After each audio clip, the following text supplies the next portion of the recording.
ഇപ്പോൾ ജോലി കഴിഞ്ഞ് സ്വന്തം വീട്ടിലോ അല്ലെങ്കിൽ താമസ സ്ഥലത്തോ പോകുന്നത് പോലെ ഒരു കാലത്ത് ബഹിരാകാശത്തെ ഓഫീസുകളിലെ ജോലി കഴിഞ്ഞ് വീട്ടിലേക്ക് മടങ്ങുന്ന കാര്യത്തെക്കുറിച്ച് നിങ്ങൾ എപ്പോഴെങ്കിലും ഒന്ന് ചിന്തിച്ചിട്ടുണ്ടോ? ചുമ്മാ ഒന്ന് ചിന്തിച്ചു നോക്കും. കേൾക്കുമ്പോൾ സിനിമ പോലെ തോന്നാമെങ്കിലും ഇത് ഭാവിയിൽ സംഭവിച്ചേക്കാം എന്നാണ് ശാസ്ത്രജ്ഞർ നൽകുന്ന സൂചന.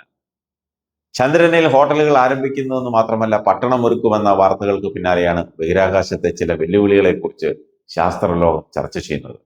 ബഹിരാകാശത്ത് നിന്ന് താമസിക്കുമ്പോൾ മനുഷ്യരാശി നേരിടാൻ പോകുന്ന ഏറ്റവും വലിയ വെല്ലുവിളിയെക്കുറിച്ചും ശാസ്ത്രലോകം വെളിപ്പെടുത്തുന്നു.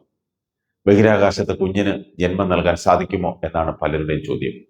ബഹിരാകാശത്തെ അതിശക്തമായ റേഡിയേഷനും ഗുരുത്വാകർഷണവും ഇല്ലാത്ത അവസ്ഥയിൽ മനുഷ്യന്റെ പ്രത്യുൽപാദന ശേഷിയെ എങ്ങനെ ബാധിക്കുമെന്നത് ഇപ്പോഴും വലിയൊരു ചോദ്യചിഹ്നമാണ്. മൃഗങ്ങളിൽ നടത്തിയ പഠനങ്ങൾ അതിൻ പ്രകാരം കുറഞ്ഞ സമയം റേഡിയേഷൻ ഏറ്റാൽ പോലും ആർത്തവ ചക്രത്തിൽ മാറ്റങ്ങൾ വരാനും ക്യാൻസർ പോലുള്ള മാരകമായ രോഗം പിടികൂടാനും സാധ്യതയുണ്ട്. പുരുഷന്മാരുടെ പ്രത്യുൽപാദന ശേഷിയെ ഇത് എങ്ങനെ ബാധിക്കുമെന്ന കാര്യത്തിൽ ഇപ്പോഴും വ്യക്തമായ വിവരങ്ങൾ ലഭിച്ചിട്ടില്ല. നിലവിൽ ബഹിരാകാശ യാത്രയ്ക്ക് പോകുന്നവർ ഗർഭിണികളാവാൻ പാടില്ല എന്ന കർശന നിർദ്ദേശമുണ്ട്. എന്നാൽ അത് ഭാവിയിൽ ബഹിരാകാശത്ത് മനുഷ്യർ സ്ഥിരതാമസമാക്കുന്നതോടെ ഗർഭധാരണത്തിനുള്ള സാധ്യത തള്ളിക്കളയാനാകില്ലെന്നാണ് വിദഗ്ധർ ചൂണ്ടിക്കാട്ടുന്നത്. നമുക്കിടയിൽ പ്രചാരത്തിലുള്ള കൃത്രിമ ബീജസങ്കലനം, അതായത് IVF, ബീജങ്ങളും അണ്ടങ്ങളും ശീതീകരിച്ച് സൂക്ഷിക്കുന്ന രീതി തുടങ്ങിയ നൂതന സാങ്കേതിക വിധികൾ ബഹിരാകാശത്ത് പരീക്ഷിക്കാവുന്നതാണ്.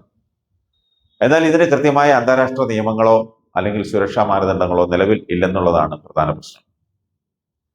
ബഹിരാകാശ യാത്രക്കിടെ ഒരാൾക്ക് വന്ധ്യത സംഭവിച്ചാൽ അതിന്റെ ഉത്തരവാദിത്വം ആരേറ്റെടുക്കും?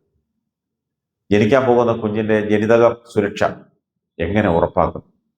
ഇത്തരം ധാർമ്മികവും നിയമപരവുമായ നിരവധി പ്രശ്നങ്ങൾ പരിഹരിക്കപ്പെടാനുണ്ട്. നാസയിലെ വിദഗ്ധർ ഉൾപ്പെടെ പറയുന്നത് ബഹിരാകാശത്തെ പ്രത്യുൽപാദന ആരോഗ്യത്തെക്കുറിച്ച് കൂടുതൽ പഠനങ്ങൾ നടത്തണമെന്നാണ്. ഭൂമിക്ക് പുറത്ത് മനുഷ്യവംശം നിലനിൽക്കണമെങ്കിൽ ഇത്തരം കാര്യങ്ങളിൽ കൃത്യമായ നയരൂപീകരണം ഇന്നേ തുടങ്ങേണ്ടതുണ്ട്. ബഹിരാകാശത്ത് പ്രത്യുൽപാദനം തടസ്സമാകാൻ കാരണമായ ചില ഘടകങ്ങളെക്കുറിച്ചും ശാസ്ത്രജ്ഞർ വിവരങ്ങൾ പുറത്തുവിട്ടിട്ടുണ്ട്.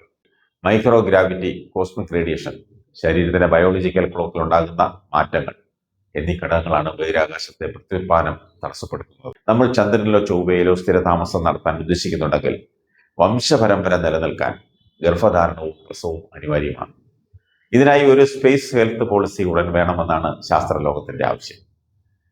കോസ്മിക് റേഡിയേഷൻ ഭൂമിയുടെ കാന്തവലയത്തിന് പുറത്തുള്ള അതിശക്തമായ വികിരണങ്ങൾ DNA ഘടനയെ നശിപ്പിക്കാൻ ശേഷിയുള്ളവയാണ്. ഇത് അണ്ടങ്ങളുടെയും ബീജങ്ങളുടെയും ഗുണനിലവാരത്തെ ബാധിക്കുകയും വന്ധ്യതയ്ക്കോ വൈകല്യമുള്ള കുട്ടികൾ ജനിക്കാനോ കാരണമായേക്കാം.